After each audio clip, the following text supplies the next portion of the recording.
Really what you need to look at is what is the best way for the various partners or stakeholders to work together, whether it be in councils, airport, harbour, universities and colleges for training, and try and get that working as early as you can to say how do we react to this industry and how are we best placed to adapt, because being flexible is key. We've had a long interest in international finance. That's been important in dealing with international companies who come to the North Sea, but in future is going to be especially important for some of the local companies who, as the North Sea may plateau, will be selling their products internationally. They need to have a good understanding of international contract law, international finance, and we provide the education for that, which helps to back up the way in which these companies are going to work in the future. To develop a workforce with the relevant skills, Britain's universities had to create academic programs. But there was also a need for practical training in skills needed in the oil and gas industry. Health and safety training was also vital. And with a large influx of new workers and their families, there was a need for schools to grow too.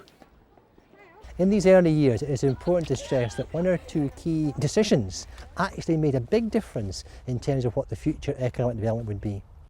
In 1975, the first oil was brought ashore by tanker. Exploration gathered pace, but now there was a need for heavy engineering, port facilities for survey ships, standby vessels, pipelaying barges, and supply vessels. Communications were upgraded. New roads were built. Aberdeen Airport developed what was soon the busiest commercial heliport in the world. With major activity underway both offshore and in coastal towns and cities like Peterhead, Aberdeen, Lowestoft and Great Yarmouth, there was a pressing need for a local supply chain to be established. Local businesses sprang up to fill the gap.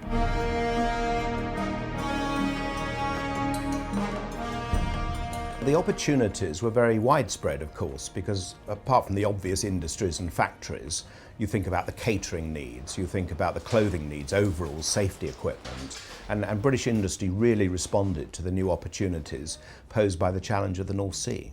Glenda Hogarth spotted an opportunity to supply offshore clothing. P&O Energy had set up a supply house, Roop Soup and Doop we called it, with wire rope and tools, etc. And they didn't have a clothing section.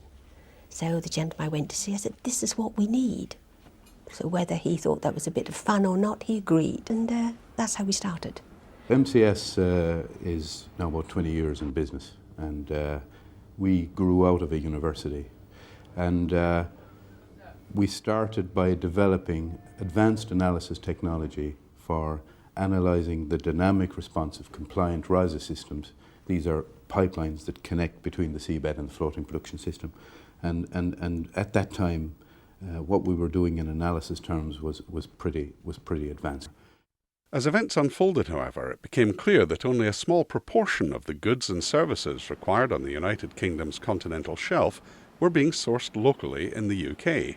There were many opportunities for British companies, but of course oil and gas exploitation in the North Sea was a new business here in the United Kingdom. I think it's not so surprising that the oil and gas companies, international companies, were using suppliers and companies that they were already dealing with. At first there were moves to protect British companies from overseas competition, but it was soon realised that this was a mistake.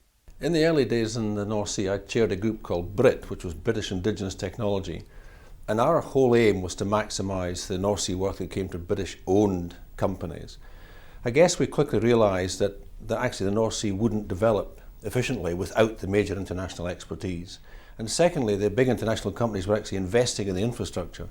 But more importantly, the kind of more we were feather-bedded in the early days in terms of getting preference, the less, when it came to it, we were going to be able to develop internationally. So I guess after 2 or 3 years, we adjusted our line, and BRIT became effectively the spokesman for all the significant service companies working in the North Sea and invested heavily in servicing the North Sea.